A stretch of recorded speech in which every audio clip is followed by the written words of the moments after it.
Sherlock Holmes was not disappointed in his expectations. 2 days later he received a bulky envelope, which contained a short note from the detective, and a typewritten document, which covered several pages of foolscap. "Lestrade has got him all right," said Holmes, glancing up at me. "Perhaps it would interest you to hear what he says. My dear Mr. Holmes, in accordance with the scheme which we had formed in order to test our theories, the we is rather fine, Watson, is it not?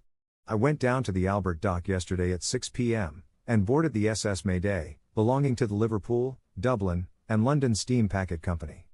On inquiry, I found that there was a steward on board of the name of James Browner and that he had acted during the voyage in such an extraordinary manner that the captain had been compelled to relieve him of his duties. On descending to his berth, I found him seated upon a chest with his head sunk upon his hands, rocking himself to and fro. He is a big, powerful chap, clean-shaven, and very swarthy, something like Aldridge, who helped us in the bogus laundry affair. He jumped up when he heard my business, and I had my whistle to my lips to call a couple of river police, who were round the corner, but he seemed to have no heart in him, and he held out his hands quietly enough for the darbies. We brought him along to the cells, and his box as well, for we thought there might be something incriminating, but, bar a big sharp knife such as most sailors have, we got nothing for our trouble. However, we find that we shall want no more evidence, for on being brought before the inspector at the station he asked leave to make a statement, which was, of course, taken down, just as he made it, by our shorthand man. We had 3 copies typewritten, one of which I enclose. The affair proves, as I always thought it would, to be an extremely simple one, but I am obliged to you for assisting me in my investigation. With kind regards, yours very truly, G. Lestrade. The investigation really was a very simple one, remarked Holmes, but I don't think it struck him in that light when he first called us in. However, let us see what Jim Browner has to say for himself. This is his statement as made before Inspector Montgomery at the Shadwell police station, and it has the advantage of being verbatim. Have I anything to say? Yes, I have a deal to say. I have to make a clean breast of it all. You can hang me, or you can leave me alone. I don't care a plug which you do. I tell you I've not shut an eye in sleep since I did it, and I don't believe I ever will again until I get past all waking. Sometimes it's his face, but most generally it's hers. I'm never without one or the other before me.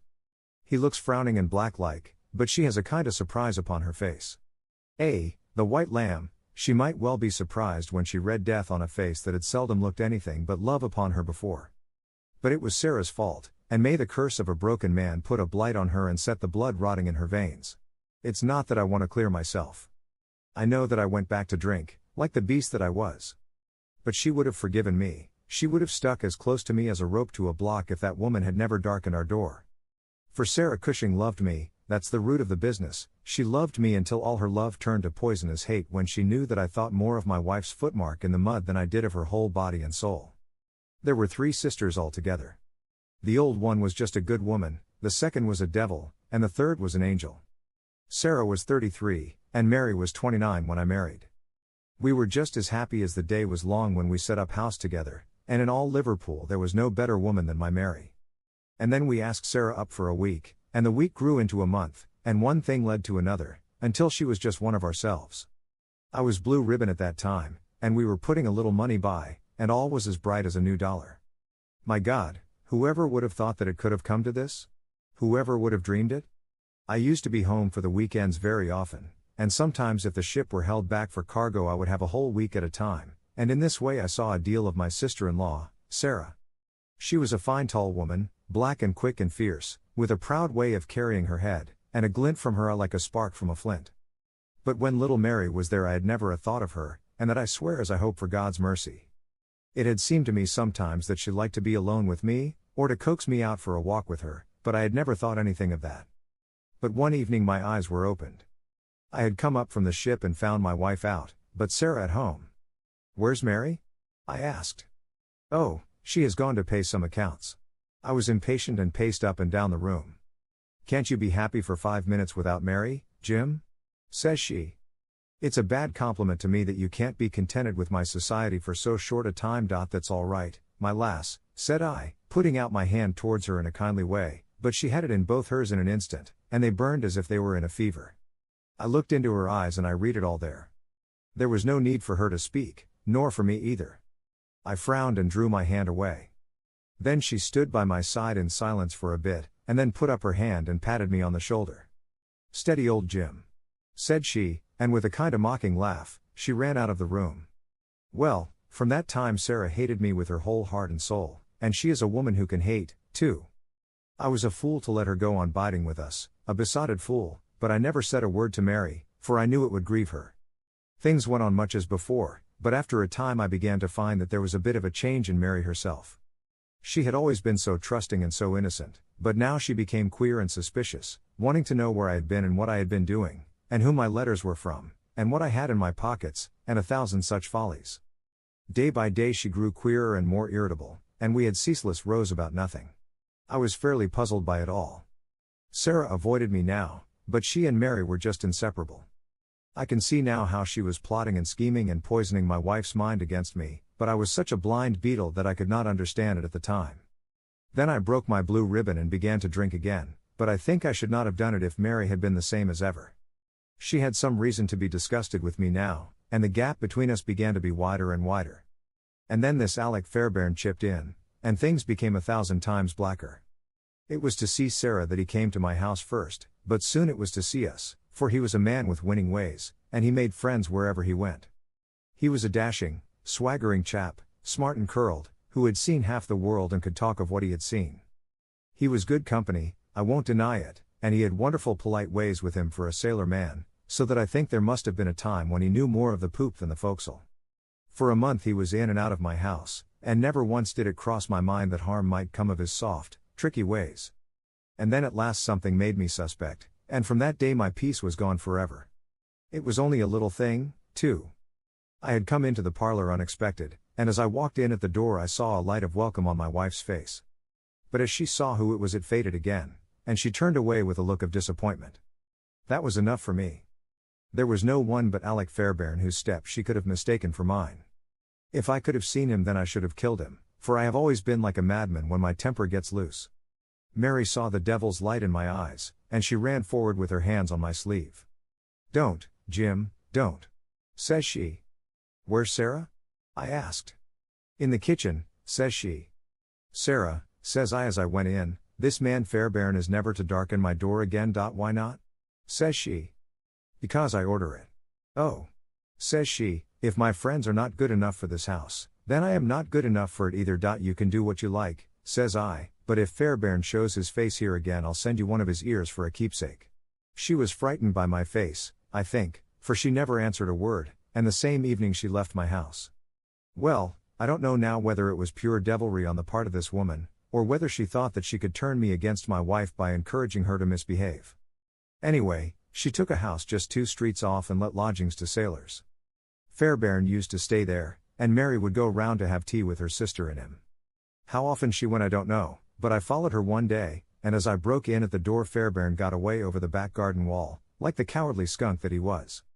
I swore to my wife that I would kill her if I found her in his company again, and I led her back with me, sobbing and trembling, and as white as a piece of paper. There was no trace of love between us any longer. I could see that she hated me and feared me, and when the thought of it drove me to drink, then she despised me as well. Well, Sarah found that she could not make a living in Liverpool, so she went back, as I understand, to live with her sister in Croydon, and things jogged on much the same as ever at home. And then came this last week and all the misery and ruin. It was in this way. We had gone on the May Day for a round voyage of 7 days, but a hogshead got loose and started one of our plates, so that we had to put back into port for 12 hours. I left the ship and came home, thinking what a surprise it would be for my wife, and hoping that maybe she would be glad to see me so soon. The thought was in my head as I turned into my own street, and at that moment a cab passed me, and there she was, sitting by the side of Fairbairn, the two chatting and laughing, with never a thought for me as I stood watching them from the footpath. I tell you, and I give you my word for it, that from that moment I was not my own master, and it is all like a dim dream when I look back on it. I had been drinking hard of late, and the two things together fairly turned my brain. There's something throbbing in my head now, like a docker's hammer, but that morning I seemed to have all Niagara whizzing and buzzing in my ears. Well, I took to my heels, and I ran after the cab.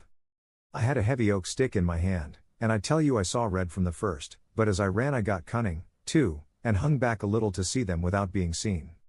They pulled up soon at the railway station. There was a good crowd round the booking office, so I got quite close to them without being seen. They took tickets for New Brighton. So did I, but I got in 3 carriages behind them. When we reached it, they walked along the parade, and I was never more than 100 yards from them. At last I saw them hire a boat and start for a row, for it was a very hot day, and they thought, no doubt, that it would be cooler on the water. It was just as if they had been given into my hands. There was a bit of a haze, and you could not see more than a few hundred yards. I hired a boat for myself, and I pulled after them. I could see the blur of their craft, but they were going nearly as fast as I, and they must have been a long mile from the shore before I caught them up. The haze was like a curtain all round us, and there were we 3 in the middle of it. My God, shall I ever forget their faces when they saw who was in the boat that was closing in upon them? She screamed out. He swore like a madman and jabbed at me with an oar, for he must have seen death in my eyes. I got past it and got one in with my stick that crushed his head like an egg. I would have spared her, perhaps, for all my madness, but she threw her arms round him, crying out to him, and calling him Alec. I struck again, and she lay stretched beside him. I was like a wild beast then that had tasted blood. If Sarah had been there, by the Lord, she should have joined them. I pulled out my knife, and, well, there.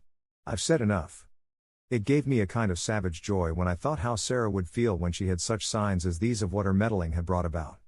Then I tied the bodies into the boat, stove a plank, and stood by until they had sunk.